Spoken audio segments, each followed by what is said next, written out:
excellent afternoon, viewers. It says splashed on pages of newspapers. You hear it on radio. You watch it on TV. It's heavy on social media. It's all about kidnappings, banditry, attacks, and the security challenges facing us as a nation. It is really heartbreaking. And on the show today, we hope to not only discuss this, but to seek for ways to bring about lasting solutions to the multitude of problems facing us.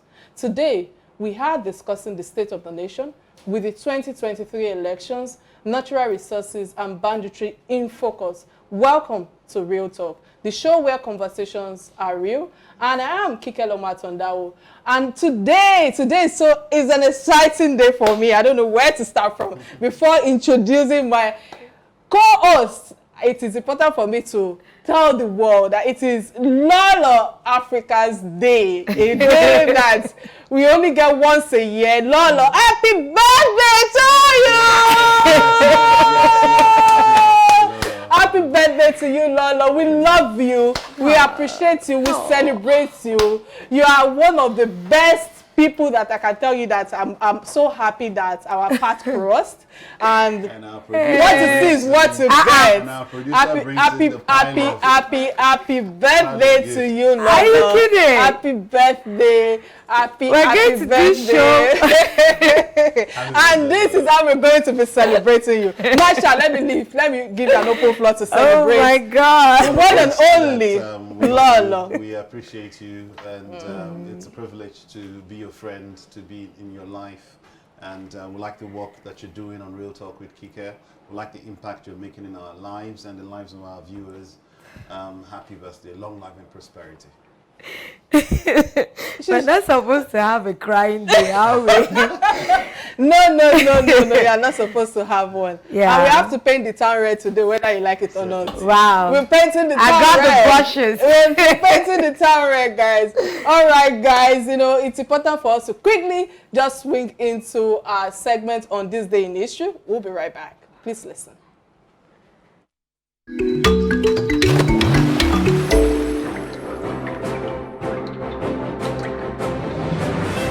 On this day in history, Tuesday, 27th of April, exactly 1 year ago, Nigeria's President Muhammadu Buhari said the coronavirus lockdowns, which had been due to end today, needed to continue until 4th of May. He also ordered new nationwide measures against COVID-19, including a nighttime curfew and mandatory face masks. Nigeria has reported 1,273 confirmed cases of COVID-19 and 40 deaths. Buhari said a lockdown would be imposed in Kano for an additional 2 weeks, and that he was sending a government team to investigate a high number of unexplained deaths.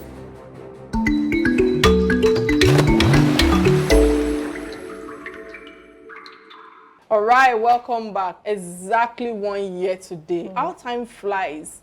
I remember when this COVID hit us, and we're indoors for months. We couldn't move around. Businesses were shut down even after post-COVID. A lot of businesses have not recovered till date. Masha, what do you think? Nice to remember how it all began. And, well, I like the angle you're taking it from. That is this day in history, the first time it was extended. Not the coronavirus itself, the first time it broke. However, it also brings to mind that, look, everything that has a beginning will have an end. Here we are, despite the extensions, despite the lockdowns. Look at us now, we've survived. And our heart goes out to the families of those that lost loved ones. It's passing, and let's take it that it's past. I always thought that anything is possible. You'd have thought that in Nigeria we will not be able to achieve some things. But I saw during the lockdown how everybody complied. And, the whole world was shut down. Nobody in our wildest dream would have believed that something would shut the entire world down. When the lockdown started, we all thought it was like a joke, that maybe it would be gone in a week and extended for months on end. But we have gotten the better of it now. We're grateful. All right, I think I want to use this opportunity. I know there are quite a number of lives that were lost, but the one that was a bit dear to me and dear to my family, to my father, is that of His Excellency Ajumobi. is someone who, you know, nurtured me from the challenges I started facing in past years, you know, especially 2-3 years ago. And I just pray that Jesus will continue to rest in peace. All right, before we get into our discussion for today, let's take a message from our sponsors. We'll be right back. All right, welcome back. My guest is a respected commentator on national issues. He is a senior pastor of Trinity Church, Trinity House Church. To get to know more about him, let's take a quick look at his profile. We'll be right back. All right, welcome back. He is a teacher of the Word of God, an accountant, a social reformer, a writer, and sought-after speaker. The list goes on and on. It's nice to have you in the studio, Pastor Ituah. Many thanks for honoring my invite today to at least spend your lunchtime with us. Thank you very much. How are you doing today, sir? I'm good. I'm very You good. look good. Thank you. So, Pastor Ituah, it's great to have you, like I said earlier on the show. It is equally an edge to have a profound analyst and a concerned citizen of Nigeria with us today. So, my question now is, where do we start concerning lots of issues that we're having in Nigeria today? Should we trace it back to history, and the reason why I said that is because there are a lot of mistakes that have come with the independence of our era. Quite a number of people, or the school of thought, is of the opinion that the time where we gained our independence was not when we should have gotten the independence. And some people have the opinion that there are some, what's it called now, they feel that the colonial masters gave powers to the northerners. So I would really like to hear from you. What's your take on this? Well, to a large extent, people are correct in their analysis. Okay. The Bible says, if the foundation be destroyed, if the foundation is inappropriate, it's difficult even for righteousness to rebuild it. And the foundation of Nigeria as an entity was very faulty. It wasn't actually designed to succeed. It was designed to fail, designed to favor some people, and designed so that the colonial masters can and are still continuing to exploit the disorganization and lack of cohesion in Nigeria. Nigeria was 3, 4, 5, 6 different member states. So for those member states to come together, having different interests and different requirements, they had to really sit round a table and come to certain agreements on how they wanted to work together. And therefore they had various constitutional conferences. So in the first place, they shouldn't even have been brought together because there was no real cohesion and there was no real basis of unity and interaction. But lo and behold, because it was convenient for the British, especially Lord Lugard, to govern Nigeria that way, it was convenient for him to make some resources of some area available to another area. No problem. You know, all things work together for good. Nigeria could even then still have become a greater nation. From that, people still even thinking today that we should have annexed Togo, Dahomey, Niger, Chad, Cameroon, and build one huge and humongous nation. We could have done that. But the issue now is, on what basis do we agree to work together such that every single citizen, 200 million, plus the other 50 million from the neighboring states, can come together and grow together, and everybody get a feeling of well-being and sense of being a nation together as a people. Okay, Americans are diverse, they're different of diverse, but there's an American dream. The issue is, what is the Nigerian dream? We've not been able to articulate it, we've not been able to put it together, we've not been able to agree on it, and that's why the house is divided all over the place. Very, very wonderful submission. And I'm beginning to think that now that we have this big question to answer, I know some years ago there was a slogan that was bandied around: great nation, great people, great nation. Great nation. And now that we know that there is a problem with the foundation, and the new generation who were not part of what used to be, but they are the ones that their teeth is on set on edge right now. how are we going to reconcile this particular issue? Who is going to answer these questions? Because I don't see any of our leadership putting themselves out there to be able to answer or tell us what we are doing together as a people. Are we going to continue on this path forever? Well, the challenge with leadership that we have in Nigeria today, on the average, is elevated self-interest, a lot of greed, and a lot of selfishness. And they can say, I said so. Tell them I said so. Most of them have what you call elevated self-interest. The only reason why they aspire to leadership is for their own interest. And that is not leadership. That is not leadership. A leader must be ready to lay down his life and sacrifice for the people that he's leading. This is totally almost absent in Nigeria, and everybody is feeling the pain. And until we can get a few people who actually think Nigeria, work Nigeria, believe Nigeria, and are ready to elevate Nigeria, not a section and not themselves, we're going to have this challenge. So we need to look for as many as are available, and this is one of the things I am trying to do.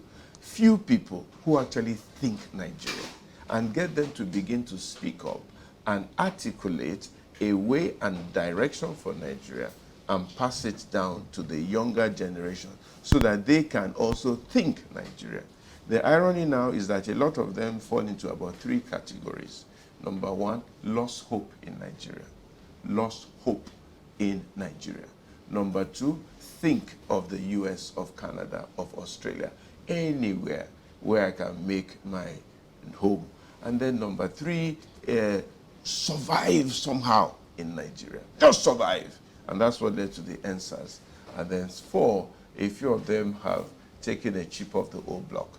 Their parents have told them that this is how we want Nigeria to be, and they have taken it. So there's also very few of them who even have the capacity right now to think globally in Nigeria. So we do have a sincere problem, to answer your question. Okay, sir. Welcome once again to the show. My question will be on the secession and the call for restructuring. The Hydra-headed monster that has come to be now, banditry, is just one of so many elements that has led to a louder voice for secession for the Westerners who would want to carve out an Odua people's nation, the Easterners who want to carve out a Biafran nation. That agitation has been lingering for quite a while. I want you to lend your voice on this matter. Would you vote for secession or referendum or restructuring? What would you say? Referendum leads to restructuring. What we really want is restructuring. We have come too far. We are into one another in various ways, business, social life, marriage, and we share a few things in common. And as I said, diversity is good. Diversity is strength. Diversity can lead you to greater heights if you can manage it well. But we don't seem to be managing it well. That's the problem.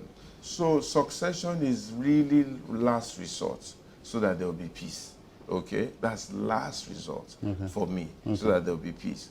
We can still try to play to our strengths, play to our commonalities, and see how we all can grow together. If we can make room for one another. You see, the beauty about Nigeria is that there's no part of Nigeria that's not viable, including the deserts of Maiduguri. I went to Dubai a few months ago, and I went on what they call a desert safari. Listen to me, desert safari. They have lots of sand and desert there. And they put me in a jeep. They drove me around the sand for about half an hour. My little boy threw up in the upside down. And they took money from me. This is tourism. They call it desert safari. We have it in Maiduguri. We have it in near Lake Chad. We have it everywhere. Everywhere in Nigeria is viable. Understand me? And there you have solar, so access to solar. I'm on a panel with a lady from Kano. She says Kano is so hot now. That's solar energy being wasted.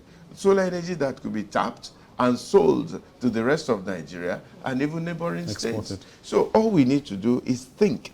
When God told the Israelites that you have milk and honey, he didn't think of milk and honey on the ground. He says milk and honey on the mind. Singapore has no resource, yet they are a first world nation. You understand? Neither does Dubai, really. They don't have the kind of oil that we have. Yet, they opened Dubai for business, and people came and did business there. So, Nigeria, let us agree. You know, this fair about restructuring, there's only one monster there. It's called oil. Finish. You know, everybody is so focused on oil. The resource. That they are so afraid of oil. And they all want to share oil, that they don't realize that oil is only 1/36 of the potential that Nigeria has. They haven't looked at gold. Human They resources. haven't looked at uranium. They are, even coal. The coal in Enugu is one of the best coals that you can find in the world. The bitumen in Nigeria is the best to harvest, and is there wasting. Everybody's afraid that if we give the oil to the South, they will have so much money, the rest of us will be poor, blah, blah, blah. Let's have an arrangement over the next 10 years. You gradually hand over the oil back to them or whoever, and then you build up your own resource. Okay? I didn't grow up on oil. I grew up on cocoa, on cashew, on palm kernel, on groundnuts. And we had no problem. They had groundnut and cotton. We had cocoa. The Easterners had palm kernel and all that. Everybody went to almost free school. From there, they paid money for scholarship. What happened to all that? They are still there. But we took our eyes off them and faced oil. And oil is a wasting resource. In 20 years' time, your oil will be toilet paper. Mark my words. Because people are tired of this oil business. You understand? So if we can get it out of our minds, that we have a lot more resource that we can all collectively work together towards developing. And let's leave this oil for a minute and find how to track out the oil. We'll be fine. But that's the problem. And that's the simple logic of restructuring. It's not necessarily geographical restructuring. It's restructuring for economic benefit, whereby the federal government stops insisting that without them, you can't develop any natural resource. And they made that law only because of oil. No, we should leave this oil alone. You understand? In Houston and Texas, they live on oil. California lives on agriculture. Delaware lives on commerce. New York lives on real estate and commerce and banking. And they're all doing very well. The economy of California is bigger than the economy of Houston on agriculture and filmmaking. So what is the problem? We're not thinking. We have leaders who are not thinking. Tell them I said so. If they want to be leaders of Nigeria, they should think Nigeria.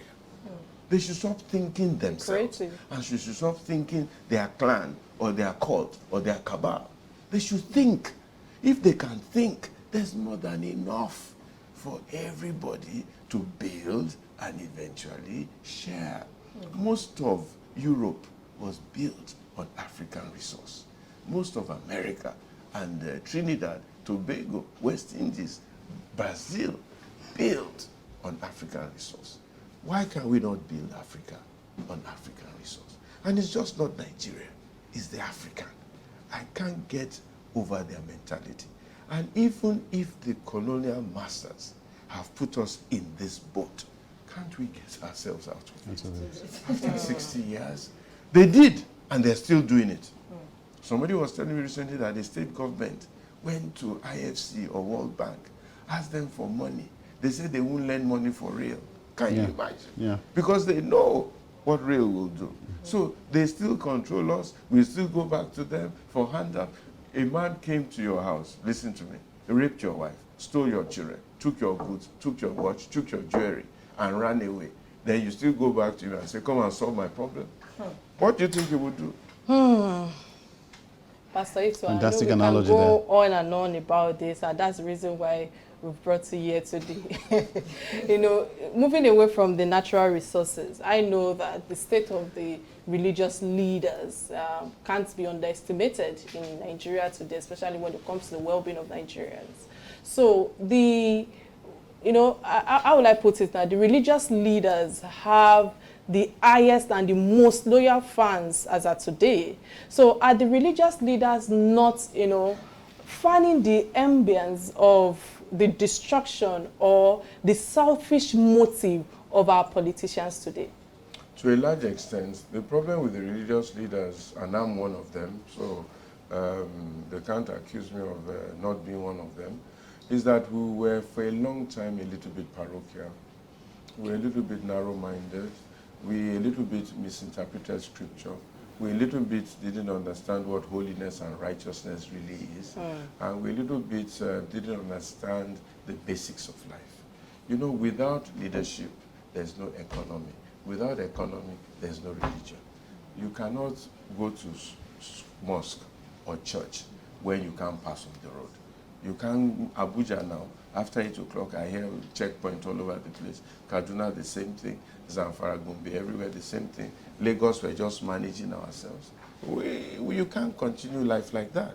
So when a lot of us religious leaders say, oh, separate religion from politics. Politics is dirty. That is the biggest fallacy and biggest mistake that we as religious leaders make. Yes, it's true, we don't want people to disdain us, disrespect us and all that, but there's ways and methods of doing this thing.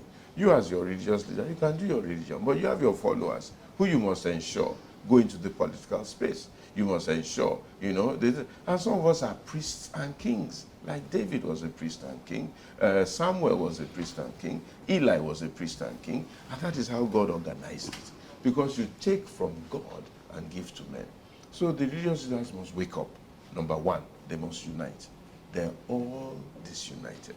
And I don't know why that is. But a lot of people would say that the disunity that happens among the church polity still has this thing that we don't want to mention, that shouldn't be mentioned in the household of faith.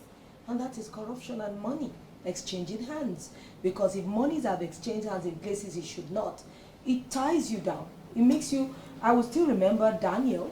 They said he did not eat a portion of the king's meal. That was why he was able to stand for what he's standing. But we're men of God that we have seen. We had one that some money fell into his account and he's saying he didn't know it was in his account.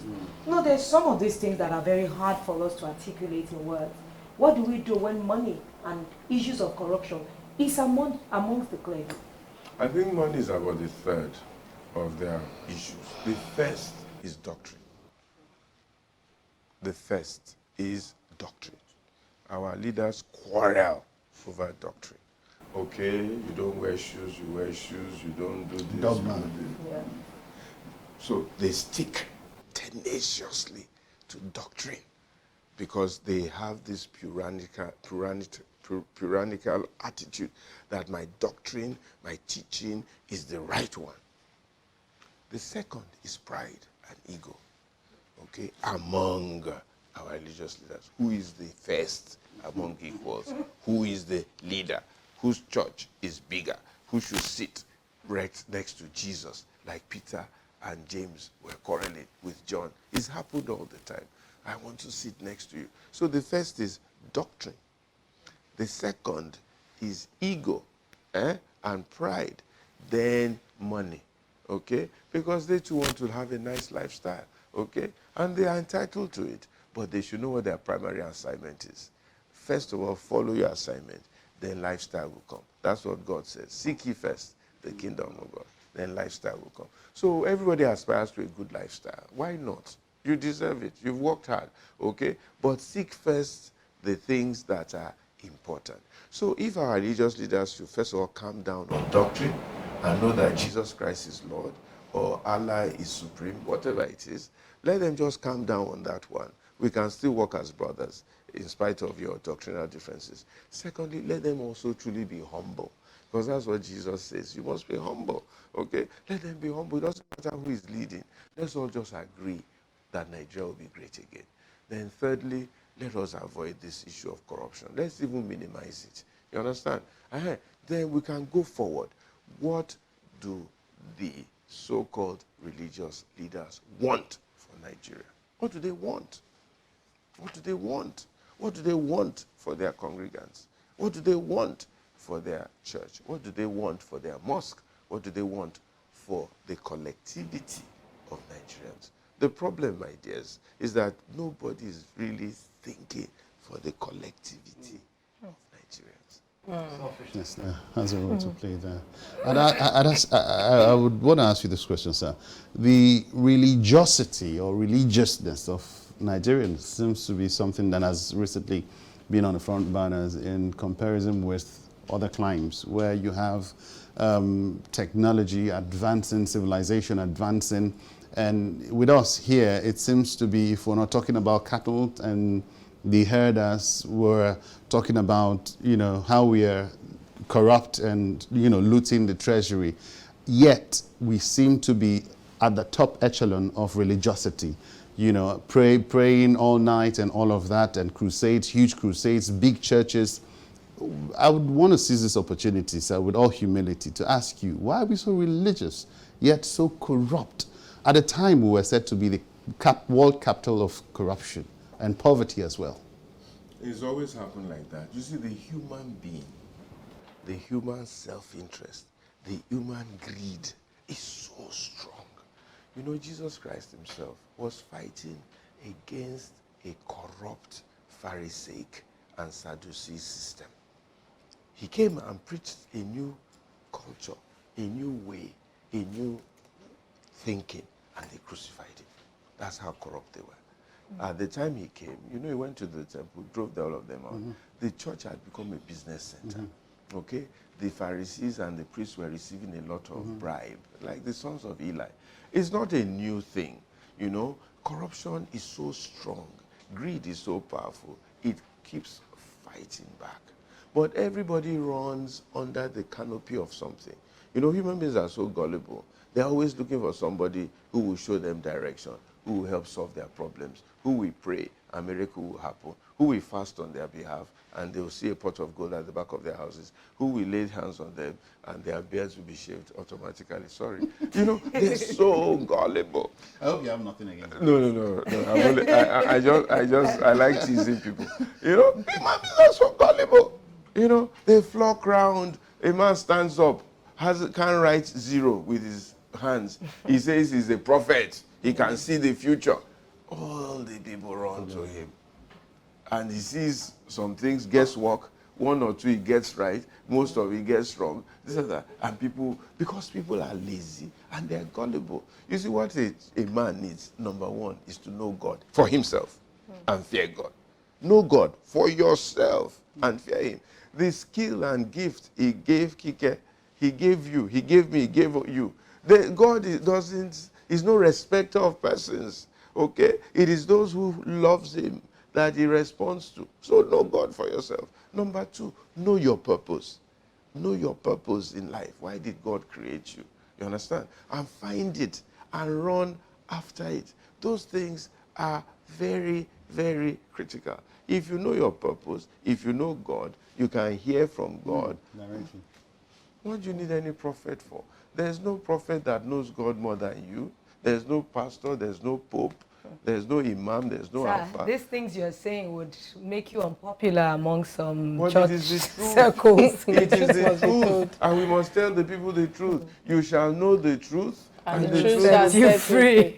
So, It sir, is the truth. Sir, many thanks for that again. In an interview with Femi Gbajabiamila, the Speaker of House of Representatives, he said, we are going to start the process of, collating or looking at the different problems that we are facing and looking for solution, and we'll be bringing the reports to Mr. President. And he's fully aware of the president not, I'm sorry to say this, not being responsive to quite a number of challenges that we are facing today. So do you think this will help us with the resolution of some of the challenges we are facing, especially with the approach that he wants to take it now, knowing that some school of thought are of the opinion that our president is a very slow man in taking decisions? What do you have to say to that, sir? Femi is a great friend of mine. He's in fact a brother. We've been together for a long time. And I think it's part of the exasperation of trying to find the problems of Nigeria. To be honest, everybody knows Nigeria's problem. Even the little girl in the bush knows Nigeria's problem. At least she knows her own aspect of Nigeria's problem. Yeah. So we're not recreating anything. Since 1950, it's been the same problem. If you read Awolowo's book since 1946, he's been saying the same thing. And those books are still relevant today. You know, so, well, you can do the exercise, collate all the things, you know, but if there's no implementer, it's a waste of time. And that is the problem we have. We have a president who does not implement, who does not really know, and who really does not care. And that is his body language, that is his expression, that is the way he goes around. He's just a very nice, lovely, fatherly figure. And he doesn't care if his children are fighting, doesn't care if the children are eating. He really doesn't show that concern. You understand? And how we got into this was because we had a wrong perception, including myself. In 2015, we thought Buhari was a man of action, a man of dynamism, a man of anti-corruption, and blah, blah, blah. No, he's always reading on the back of his assistants. And the good thing about him is that if he has a good assistant, he does a marvelous job, because he generally goes along with what the assistants do. But right now, since we are just in a situation where everybody is going everywhere and doing things, we're being pushed left, right, and center all over the place. And we don't have a decisive president who is saying to us, this is the way he's going. So if we carry all those things and we give it to him, he's just going to look at it and say, well, talk, it's not bad, okay? Then how do we implement? He will not call Fashola and say, come. He will not call Bajami Ale and come. He will not call Olujo, whatever their names are, Badebayo, my brother, come. This report, go and do this. Hey, you do this. Hey, you do. That's what a leader does. Not free Delegating. Delegating. Yeah, he gives instruction. Wow. And gives timelines. The authority. He's not supposed to do everything, but he must know clearly where he's going. I run a church. I don't do everything. I know what I want. You are the head of finance. This is what I want. You are the prayer person. These are the prayer points. You are the head usher. This is what I want. You, head of protocol. This is how I see it. Then I allow them to give me their own ideas. Okay, pastor, you see it this way, but, you know, let's look at it this way. I said, okay, all right. Okay, we agree. This is where we're going. Give me the results in 2 weeks' time. May I go home? And if there's a problem, you know where to fix it. Come on, let me resolve the problem. That's what a leader does. First of all, he must know where he's going. The first thing you need from a leader is vision.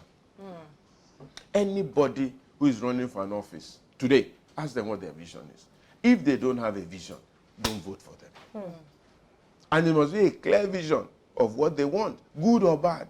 If they want to take us into the ditch, let's know. If they want to take us to the mountains, let's know. So the first thing a leader needs is vision. Clarity of vision of where he's leading his people. If the blind lead the blind, they fall into the ditch. Nigeria is into a crevice. Are you listening to me, Kike? Yes. Or should I keep quiet? No, sir. This is where the conversations are real. The conversations are real. Vision. Any guy who does not have vision for the position is applying for, don't give it to him. If you want to employ a bank MD, ask him for his vision. A vice chancellor, ask him for his vision. A cook, ask him for his vision. A head of state, ask him for his vision. Once the vision is clear, it looks real, it thinks, then what is his strategy? How are you going to achieve this thing? Okay? Then 3, what are the tools that you need to achieve this thing? Then 4, what is the support that you need to achieve this thing? Then 5, what are the timelines within which you are going to achieve this thing? The second thing a leader needs is knowledge. You must be reasonably knowledgeable. You cannot know everything, but at least you must know economics, you must know world economics, you must know international affairs, you must know a bit about security and military, and the things you don't know, go and educate yourself. This someone who went to Harvard many months, Ambode did the same. If you go into Fashola's car, it's full of books, reading, educating himself about how to cope. When I was a pastor, one little boy came to me. He says, I'm teaching additional mathematics. I said, Papa, additional mathematics, I failed. I should teach you. He said, yes, maybe you're a pastor. You know everything. I said, okay, don't worry. Come back tomorrow. In between today and tomorrow, I did my research, and I found out which one of my ministers knows mathematics. I said, he will teach you. And if he doesn't teach you well, let me know. I'll deal with it. You must have knowledge. information. And then you must have good people. You know, one of the challenges of Nigeria is that we shoot ourselves in the foot by not having good people. Hey, but sir, We are not putting the good people. We don't put the right people. Before I let you go, Lolo, in case you just joined the show, we have been having quite an enlightening time with our guest, Pastor Ituah Ighodalo, and we've been talking about the state of the nation with emphasis on the election, banditry, natural resources, and quite a number of things. So don't forget that you can be part of this conversation by calling the phone lines and the numbers on your screen right now. And of course, remember that we're streaming live on our YouTube page and of course on our Facebook page, so you can be part of this conversation. So Lolo, let me let you go. You know, when Pastor was talking about good people, sir, the elections are upon us in 2023. We have tried some new things. We've seen some young people come out. We've seen a Fela Drotoye come out. We've seen a Banky W try to push the boundaries. But yet, the two pillars of parties that we have in Nigeria, that anything can really come from, that have the power, the political power, is still APC and PDP. And in these two parties, we have regurgitated politicians. And they keep saying we want to give it to the youth. But yet, there is a deficit of youth amongst them. How do we do this new thing that we're proposing if we cannot even find a way into these two major parties to even inject new blood? Because I'm already seeing different people being touted as everybody is still denying. They are playing the denying game. No, I'm not coming out. I've not said anything. But we know where we know where the direction is. How do we inject new life into these places to make the elections really different from what we've had? And you said a lot of things about having good plan. Sir, since I've been born, I'm 44 today, and I've always heard, thank you, sir, and I've always heard the same thing. They'll provide water, light, and the rest of the things they say never changes. So what are we going to be seeing different these elections? Sir, before I allow you to answer that, let's quickly go on a quick break and get a word from our sponsors. We'll be right back. Many thanks for staying tuned. You know, I know there are loads of questions I would love to ask you right now, but I think it's important for us to just go into the insecurity challenges that we are facing at the moment. The level of insecurity we are facing in Nigeria can be, you know, I'm looking for the right word to use right now because it's frustrating for us, you know. So in times of Obasanjo and in times of many Nigerians who have led us in this country, you've seen that this country where we are, the public holders are not accountable for quite a number of things, and they are actually pointing fingers at one another. So my question is why do we Africans have the mentality of dying in power? We've seen a lot of international leaders when after 3-4 years they've not met the expectation of the public, they tend to resign. Why do we have that mentality of, you know what, I will die there regardless?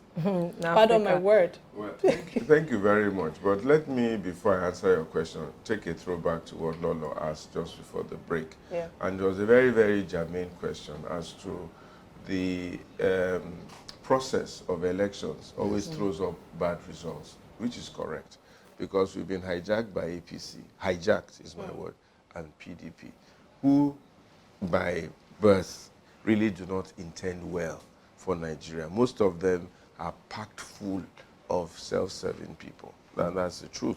Okay? And unless we change the law, the electoral law, that you can have independent candidacy and run your election as you want, we may have a problem. All right, sir. We have a caller on the line. We have Jack from Port Harcourt. Apologies, I have to interrupt you, sir. Okay. All right, Jack.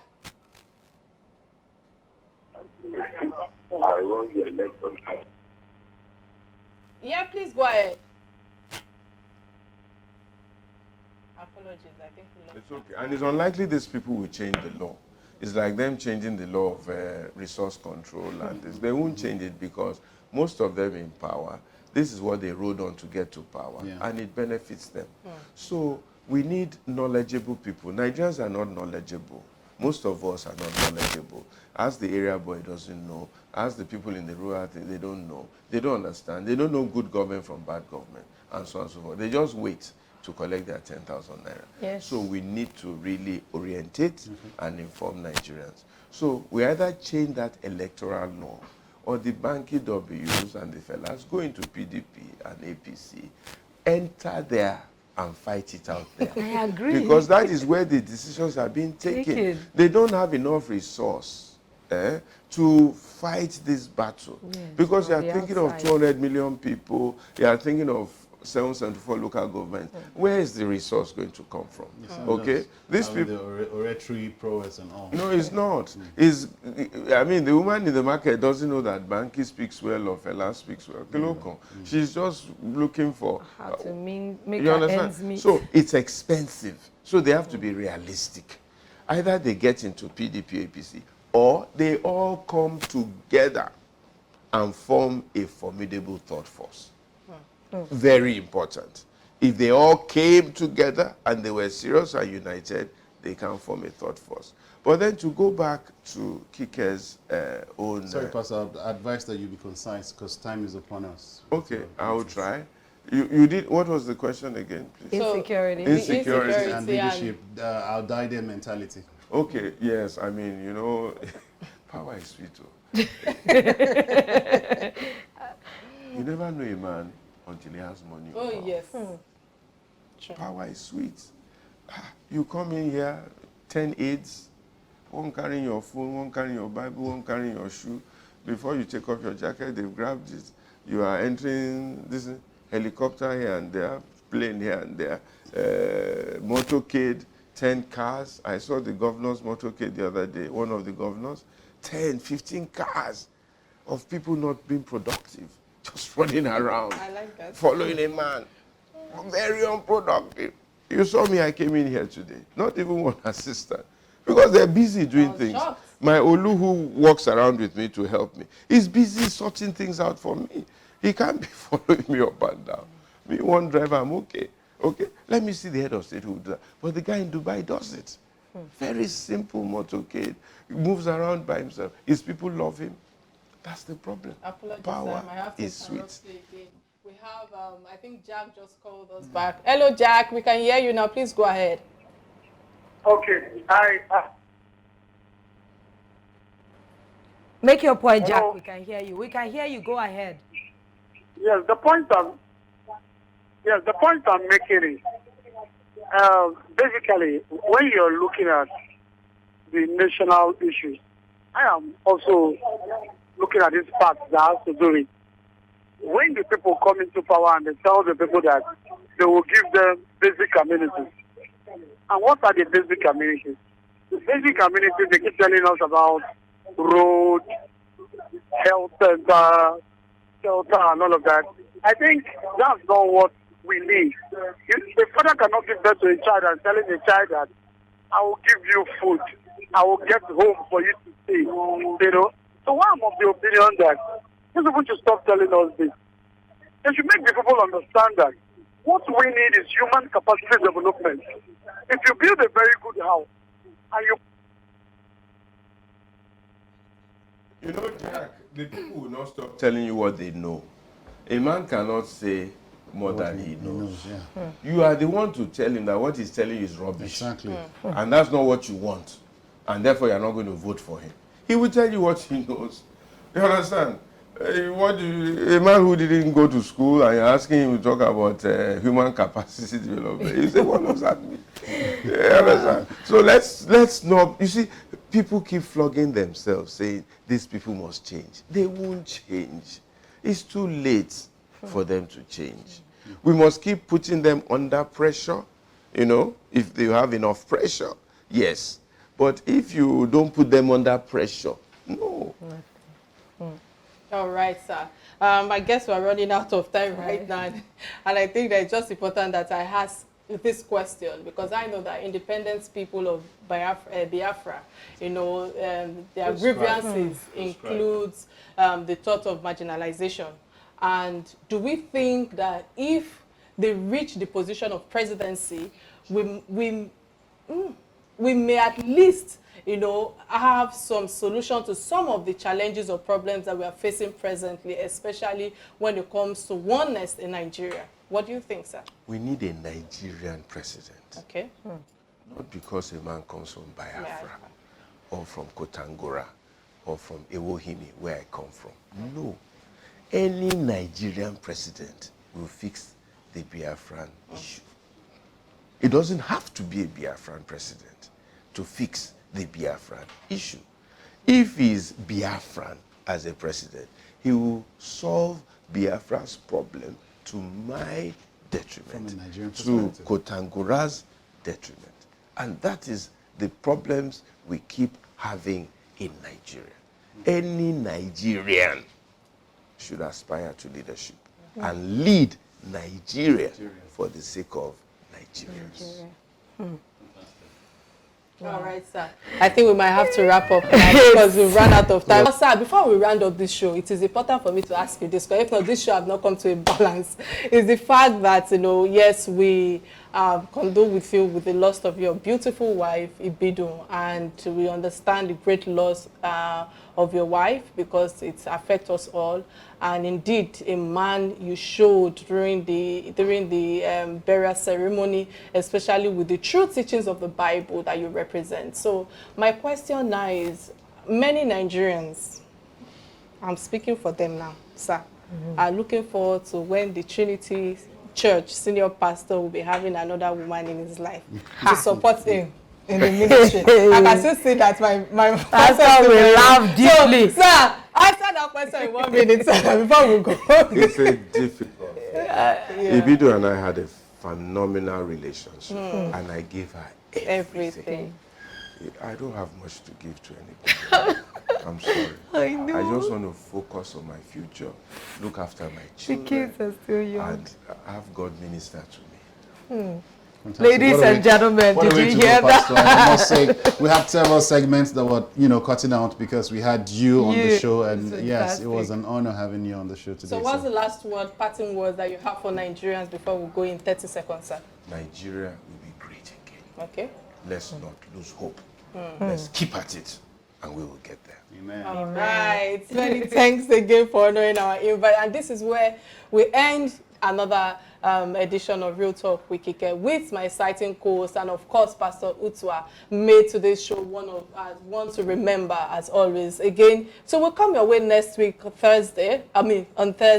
Please keep being real, and bye now.